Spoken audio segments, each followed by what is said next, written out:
बिस्मिल्लाहिर्रहमानिर्रहीम। अस्सलाम वालेकुम नाज़रीन, कैसे हैं आप लोग। उम्मीद करता हूँ कि आप लोग खैरियत से होंगे। तंजील सुहेल यूट्यूब चैनल पे आप लोगों को खुशामदीद कहता हूँ। जैसा कि आप लोगों को मालूम है कि तंजील सुहेल यूट्यूब चैनल पे मैं पटवार से रिलेटेड वीडियोस अपलोड करता हूँ।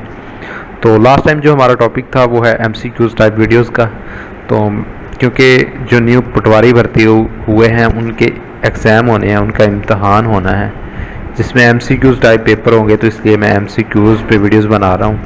तो 2 वीडियो मैंने अपलोड कर दिया है, तो आज हमारी तीसरी वीडियो है। तो आए हम चलते हैं अपने MCQs की तरफ।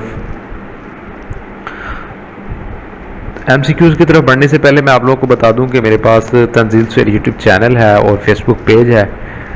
इन पे मैं मफीद जो है इन्फॉर्मेशन शेयर करता रहता हूं। तो आपसे रिक्वेस्ट है कि आप तंजील सुहेल यूट्यूब चैनल को सब्सक्राइब कर दें और बेल आइकन पे क्लिक कर दें ताकि आपको मज़ीद अच्छी वीडियोज़ देखने को मिलती रहें।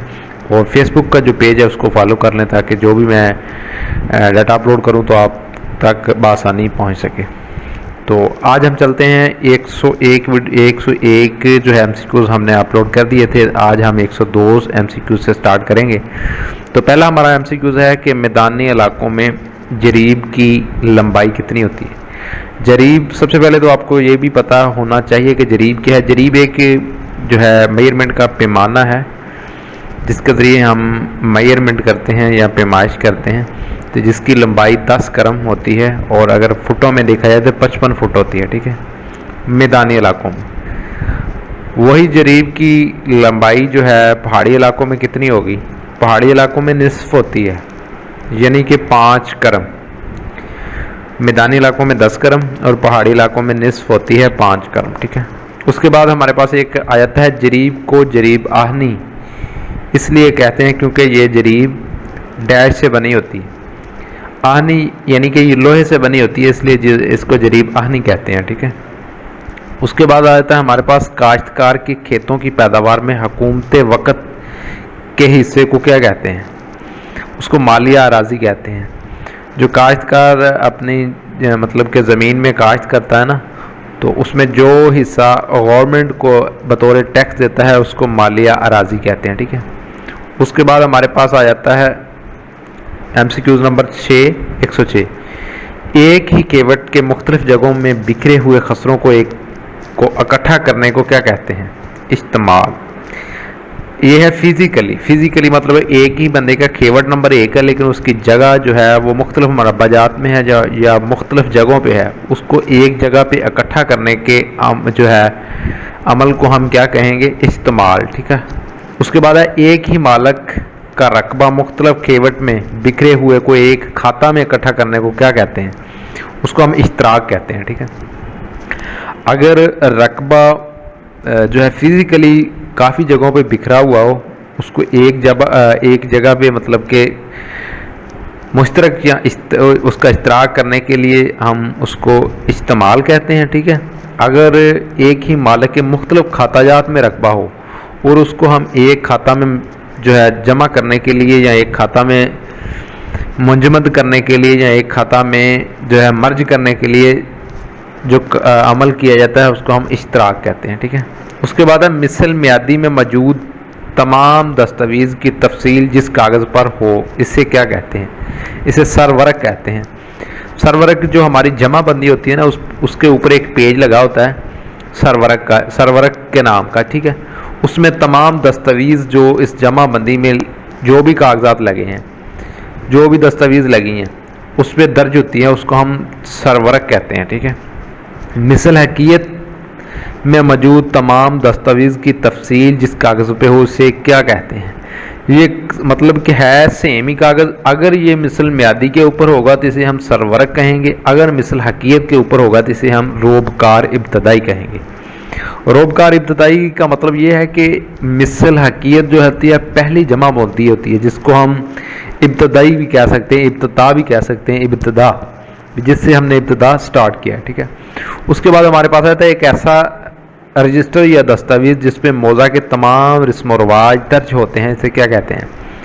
पटवारी के पास एक ऐसा रजिस्टर होता है जिसमें वो मौजा के तमाम जो है रस्म व रवाज दर्ज करता है, उसको हम वाजिबुल अर्ज़ कहते हैं। ठीक है, उसमें ये तमाम चीज़ें मेंशन की गई होती हैं कि इस मौजा में कौन से रिवाज चल रहे हैं और उसमें जो है कौन से रिवाज बंद हो गए हैं, सारा तकरीबन हर चीज़ लिखी होती है इसमें, ठीक है। और उसके अलावा जो मतलका मौज़े में जिस तरह कोई कमी मतलब कि नाई है या मोची है, उसकी जो है वगारी है, उसके जो लाग शाग हैं वो भी लिखे होते हैं, ठीक है। उसके बाद हमारे पास आता है ज़मीन के बदले ज़मीन या किसी और चीज़ का इंतकाल करवाने को कौन सा इंतकाल कहते हैं, ठीक है। ज़मीन के बदले ज़मीन का इंतकाल अगर करवाएंगे तो वो तबादले का इंतकाल कहेंगे उसे, ठीक है। तबादले का इंतकाल उसका नाम होगा, तबादले का इंतकाल। ज़मीन के बदले ज़मीन या किसी और चीज़ का इंतकाल करवाएंगे तो उसे तबादले का इंतकाल कहेंगे, ठीक है। उसके बाद है अगर कोई इंसान अपनी ज़मीन किसी फलाई काम के लिए वक्फ़ कर देता है तो इसको तो कौन सा इंतकाल दर्ज किया जाएगा। अगर कोई बंदा अपनी जायदाद किसी फलाही काम के लिए वक्फ़ कर देता है, जैसे कि मस्जिद के लिए, मदरसे के लिए या फिर कब्रिस्तान के लिए, जनाज़ेगाह के लिए, तो उसको वक्फ़ का इंतकाल दर्ज करेंगे, वक्फ़नामे का, ठीक है। उसके बाद है हमारे पास अगर इंसान अपनी ज़िंदगी में अपनी जायदाद किसी को वसीयत कर देता है, ठीक है, और फौत हो जाए तो इसकी जायदाद का कितना हिस्सा वसीयत समझा जाएगा। मतलब सवाल करने का मकसद ये है कि अगर कोई बंदा वसीयत कर देता है अपनी जायदाद कि इतनी मेरी जायदाद जो है वो वसीयत कर देता है किसी काम के लिए या किसी बंदे को या किसी भी चीज़ को, ठीक है, तो फौत हो जाता है। फौत होने के बाद उसका जो है ज़्यादा से ज़्यादा जो है 25% जो उसकी जायदाद है ना, कुल का 25% वसीयत समझा जाएगा, इससे ज़्यादा नहीं समझी जाएगी, ठीक है। उसके बाद हमारे पास आ जाता है कि अगर कोई शख्स अपनी जायदाद का इख्तियार किसी दूसरे शख्स को तहरीरी तौर पे दे देता है तो इसको क्या कहते हैं। अगर कोई बंदा अपनी जायदाद का इख्तियार तहरीरी तौर पे किसको दे देते हैं तो उसको मख्तारनामा कहते हैं। वो मख्तारनामा देगा, पावर ऑफ अटॉर्नी भी उसे कहते हैं मख्तारनामा, ठीक है। उसके बाद हमारे पास आ जाता है अगर किसी शख्स ने अपनी जायदाद का मख्तारनामा किसी को दिया हो और इसको कैंसिल करवाने को क्या कहते हैं, उसको कहते हैं अब्तालनामा। जब कोई बंदा अपनी जायदाद का हक दे देता है किसी को कि वो जायदाद के तमाम तर हकूक़ उसको हासिल हैं तो उसको हम मख्तारनामा कहेंगे। तो जब वो हक अपने जो है हकूक़ वापस ले लेता है तो उसको हम अब्तालनामा कहेंगे, ठीक है। उसके बाद हमारे पास आता है अगर कोई शख्स अपनी जायदाद का इंतकाल किसी के नाम थोड़ी रकम वसूल बतौर कर्जा हासिल करके करवाता है तो इसे क्या कहते हैं, उसको इंतकाल रहन कहते हैं, ठीक है। उसको इंतकाल रहन कहते हैं। अगर मतलब कोई बंदा कर्जा लेता है किसी से तो उसके बदले जो है इंतकाल दर्ज करवा देता है अपनी ज़मीन का बतौर कर्जा के लिए तो वो इंतकाल रहन कहेंगे उसको। उसके बाद है हमारे पास ज़मीन, जिस ज़मीन के मतलब हक शुफा करना हो इसके ख़रीदने वाले को तहरीरी तौर पे आगाह किया जाता है, इसको क्या कहते हैं। जब कोई बंदा हक शुफा करता है तो जिस बंदे ने ज़मीन खरीदी है उसको तहरीरी तौर पे आगाह करने को जो नोटिस है उसको नोटिस तलब इशहाद कहते हैं, ठीक है। नोटिस तलब इशहाद कहते हैं जो ख़रीदने वाले को दिया जाता है, ठीक है। उसके बाद आ जाता है हमारे पास ज़मीन के रजिस्ट्री या रजिस्ट्रेशन के किस एक्ट या और दफ़ा के तहत होती है। ज़मीन की रजिस्ट्रेशन के किस एक्ट और किस दफ़ा के तहत होती है। ज़मीन की जो हमारी रजिस्ट्री है वो एक्ट 1908 और दफ़ा 17 के तहत होती है, ठीक है। उसके बाद हमारे पास आ जाता है एक सवाल ये कि अगर कोई बंदा इसकी औलाद ना हो तो इसको क्या कहते हैं। अगर कोई बंदा है जिसकी औलाद ना हो तो उसको हम पटवार की ज़बान में लावल्द कहते हैं, ठीक है। लावल्द का मतलब है ये किसी का वलद नहीं है, ठीक। उसके बाद आता है फ़िक़्ह हनफी में लावल्द की विरासत में इसके भाई का कितना हिस्सा मिलेगा बहन की निस्बत। अगर कोई बंदा लावल्द जिसकी उसकी विरासत करनी है तो उसके भाई को दुगना हिस्सा मिलेगा बहन की निस्बत, ठीक है, फ़िक़्ह हनफी में, ठीक है। उसके बाद फ़िक़्ह हनफी में लावल्द की विरासत में इसकी बहन का कितना हिस्सा होगा भाई की निस्बत, वो एक गुना होगा।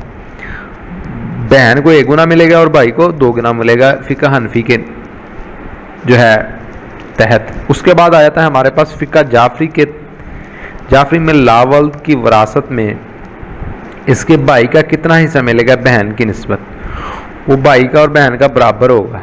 उसके बाद है फ़िक़्ह जाफरी में लावल्द की विरासत में बहन का कितना हिस्सा होगा भाई की निस्बत, जो हमारे पास फ़िका जाफरी में है, इसमें ये है कि बहन भाइयों का हिस्सा बराबर होता है, जितना भाई का होगा उतना ही बहन का होगा। उसके बाद है फ़िका हनफी में लावल्द की विरासत में अगर सिर्फ एक बहन हो, भाई ना हो, तो कितना हिस्सा मिलेगा। अगर फ़िका हनफी में लावल्द जिसकी कोई औलाद नहीं है तो उसको 1/2 हिस्सा उसकी बहन को मिलेगा, अगर एक ही बहन है, भाई भी नहीं है कोई। उसके बाद है फ़िका हनफी में लावल्द विरासत में अगर सिर्फ बहनें ही हों, 2 या 2 से ज़ायद, तो भाई ना हो तो कितना हिस्सा मिलेगा। 2/3 हिस्सा बहनों को मिलेगा अगर 2 से ज़्यादा हैं, 2 या 2 से ज़्यादा हैं। उसके बाद लावल की विरासत में वालदैन का हिस्सा क्या होगा अगर वालदैन ज़िंदा हों तो। फ़िका हनफी में ये हुआ कि वो तमाम तर जायदाद वालदैन में तकसीम हो जाएगी, जिसकी शरह ये होगी कि 1/3 हिस्सा जो है वालदा को मिलेगा और बाकी जो है वो सारी वालिद को चली जाएगी, ठीक है। उसके बाद हो जाता है हमारे पास फ़िका हनफी में विरासत में बेवा का कितना हिस्सा मिलता है औलाद मौजूद हो तो। फ़िका हनफी में अगर औलाद मौजूद है तो बेवा को 1/8 हिस्सा मिलता है। उसके बाद हमारे पास आता है फ़िका जाफरी में विरासत में बेवा को कितना हिस्सा मिलता है अगर औलाद मौजूद हो तो।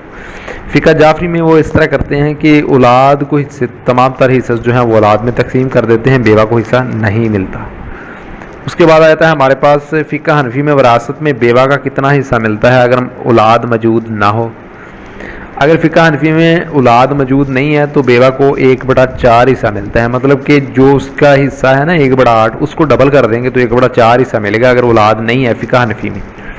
उसके बाद आ जाता है हमारे पास फ़िका जाफरी में विरासत में बेवा को कितना हिस्सा होता है अगर औलाद मौजूद ना हो तो वो सारी विरासत जो है वो बेवा को ही मिल जाती है अगर औलाद मौजूद ना है फ़िका जाफरी में, ठीक है।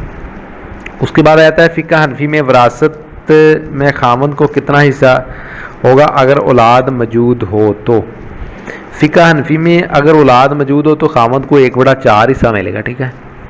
उसके बाद आता है फ़िका जाफरी में विरासत में खामद का कितना हिस्सा होगा अगर औलाद मौजूद हो तो। अगर औलाद मौजूद है तो फ़िका हनफी में खामद को हिस्सा नहीं मिलेगा, ठीक है।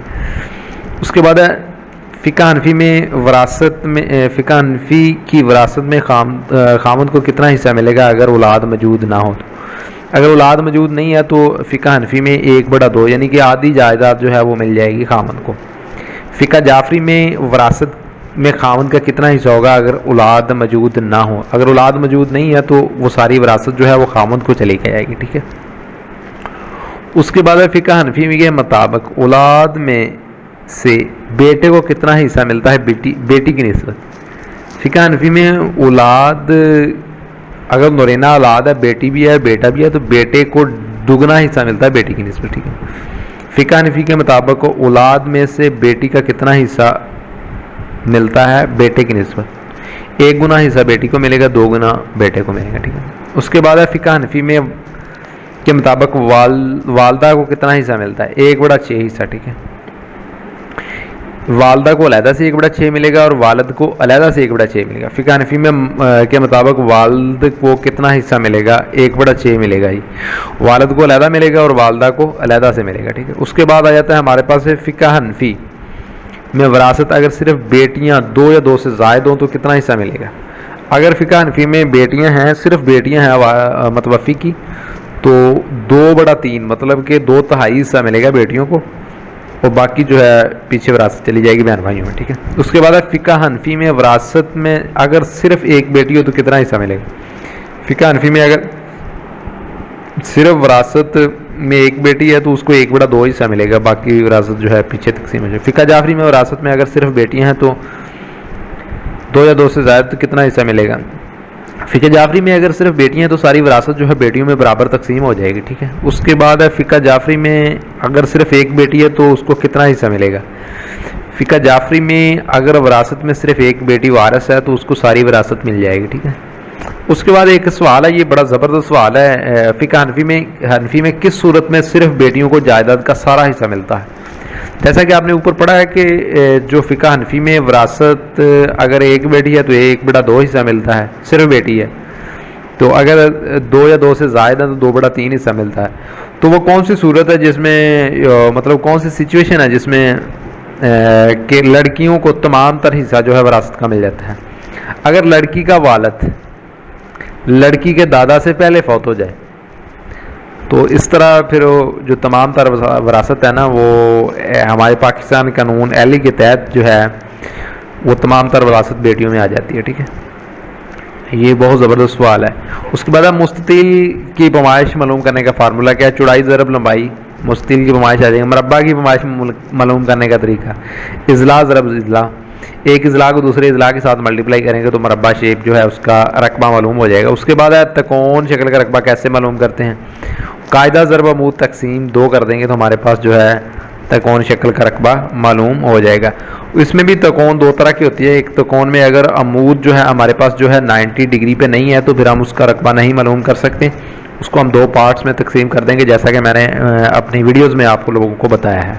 उसके बाद हमारे पास आ जाता है कायदा मालूम करने का फार्मूला क्या है? कायदा मालूम करने का फार्मूला है कायदा इज इक्वल टू वितर स्केयर नफ़ी अमूद स्केयर और दोनों का अंडर रूट। ठीक है, उसके बाद हमारे पास आ जाता है वितर मालूम करने का फार्मूला क्या है? वितर मालूम करने का फार्मूला है हमारे पास कि कायदा का स्केयर जमा अमूद का स्केयर और दोनों का अंडर रूट। ठीक है, उसके बाद हमारे पास अमूद मालूम करने का तरीकाकार क्या है? अमूद मालूम करने का तरीकाकार है वितर का स्केयर नफ़ी कायदा का स्केयर और दोनों का अंडर रूट। ठीक है, उसके बाद है कि अगर एक मुसल्लस नमा शक्ल प्लॉट का रकबा मालूम करना है तो चारों इजलाओं की लंबाई और चौड़ाई में मामूली फ़र्क है तो कैसे मालूम करेंगे? तो इसलिए इस तरह का अगर शेप आ जाती है तो उसका रकबा मालूम करने का तरीकाकार ये है कि हम चौड़ाई औसत चौड़ाई और औसत लंबाई को मल्टीप्लाई करेंगे एक दूसरे के साथ। ठीक है, तो ये थी आज की हमारी वीडियो जिसमें मैंने आप लोगों के साथ डिस्कस किया है कि कैसे हमने जो है ये MCQ सॉल्व करने हैं। उम्मीद है कि आज की वीडियो आप लोगों को पसंद आ गई होगी। अगर आज की वीडियो में कोई आपको कन्फ्यूजन है तो आप कमेंट बॉक्स में